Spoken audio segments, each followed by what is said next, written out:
Good morning friends. Sandeep प्रशिक्षण केंद्र के यूट्यूब चैनल पर आपका एक बार फिर स्वागत है।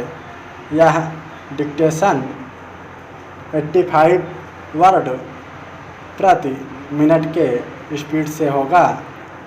हर रोज़ नया मैटर पाने के लिए चैनल को शेयर एंड सब्सक्राइब करें। डिक्टेशन शुरू होगा अब से 4 सेकंड में। Ready, start. समुद्री तूफान से हुआ नुकसान जितना दुखद है उतना ही चिंताजनक भी। दुख इसलिए कि भारतीय राज्यों पश्चिम बंगाल और ओडिशा सहित बांग्लादेश में न केवल 25 से ज़्यादा लोग मारे गए हैं, वहाँ जो माली नुकसान हुआ है उसकी भरपाई में कुछ वर्ष लग जाएंगे। कोरोना की वजह से आर्थिक परेशानी झेल रही एक विशाल आबादी ने अम्फान को अपने सीने पर झेला है। इस पूरी आबादी के साथ साथ उसे पहुँचे पूरे नुकसान का अनुमान लगाना जरूरी है। पश्चिम बंगाल और ओडिशा जैसे राज्यों को दोहरी मदद की ज़रूरत पड़ेगी और इसके लिए केंद्र सरकार को कमर कस लेनी चाहिए। तूफान और तेज बारिश से मची तबाही की भयावहता का अंदाज़ा इस बात से लगाया जा सकता है कि पश्चिम बंगाल की मुख्यमंत्री ममता बनर्जी उस समय अपने दफ्तर में मौजूद थीं और उन्हें सर्वनाश व तांडव जैसे शब्दों का इस्तेमाल करना पड़ा। मुख्यमंत्री के ऐसे उद्गार से पता चलता है कि पश्चिम बंगाल में कुछ पीढ़ियां ऐसी हैं जिन्होंने अपनी ज़िंदगी में ऐसी त्रासदी का सामना पहले कभी नहीं किया।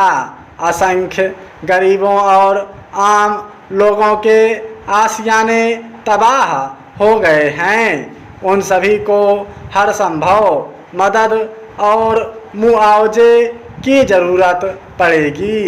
इतनी बड़ी संख्या में पेड़ गिरे हैं, बिजली के खंभे टूटे हैं, टीन छप्पर बैनर होर्डिंग उड़े हैं कि राज्य सरकारों ने प्रभावित इलाकों में लोगों को घर के अंदर ही रहने को कहा है। केवल तटीय इलाकों में ही नहीं बल्कि पश्चिम बंगाल और ओडिशा के भीतरी इलाकों में भी अम्फान से मची तबाही का मंजर है। पश्चिम बंगाल के बुजुर्ग 1970 में आए उस भोला तूफान को याद कर रहे हैं जिसमें 5 लाख से अधिक लोगों को जान गंवानी पड़ी थी और 1991 में आए गोरकी तूफान को भी याद किया जा रहा है जो अपने साथ 1.39 लाख लोगों को ले गया था। शुक्र है समय पर जारी हुई चेतावनी ने लोगों की जान की रक्षा की और सौभाग्य है यह तूफान अपनी रफ्तार थोड़ी कम करते हुए तट पर पहुंचा। एक और अच्छी बात है कि यह भारत में पश्चिम या उत्तर की ओर आगे नहीं बढ़ा और इसका दबाव क्षेत्र बांग्लादेश की ओर मुड़ते हुए लगभग प्रभावहीन हो गया। तूफान से प्रभावित हुए लोगों के प्रति देश में संवेदनाओं का ज्वार स्वाभाविक है, लेकिन हमें इन तूफानों से स्थायी बचाव के बारे में भी सोचना होगा। अव्वल तो तटीय जिलों में छप्पर या कच्चे मकानों पर पाबंदी समय की मांग है। गरीबों के लिए पक्के मकान बनाने की जो योजनाएं हैं उन्हें तटीय इलाकों में युद्ध स्तर पर चलाना चाहिए। केंद्र सरकार के साथ ही राज्य सरकारों के पास भी यह एक मौका है कि वे समुद्री तट से लेकर अंदर 200 से 300 किलोमीटर तक कच्चे घरों, भवनों, दुकानों को फिर ना खड़ा होने दें।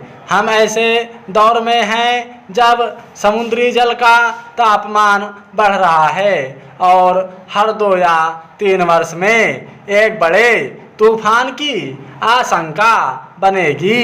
ऐसे में यह जरूरी है कि गरीबों और ज़रूरतमंदों तक पक्की या स्थायी सहायता पहुँचे, उन्हें फिर विस्थापित ना होना पड़े। ऐसे निर्माणों, बिजली के खंभों और पेड़ों पर भी निगाह रखनी पड़ेगी जो ऐसे तूफानों के समय तबाही का सामना बनते हैं।